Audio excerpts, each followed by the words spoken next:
inkastoo isaaran seerto silac waaye ku raagta Soomaaliland u tinayno socod looga sarreeyno anna waan ku sugnaaday wuxuu saadirisiye Soomaaliland hay soocaan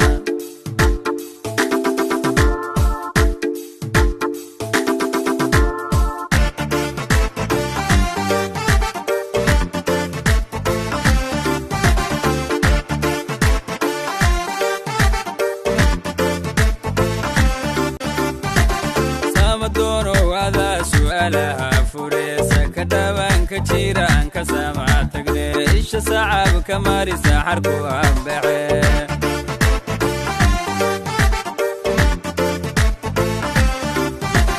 سامدون وهذا سؤالها فريسة كدوان كتيران كسامع تقديش صعب كماري ساحر كوام بعي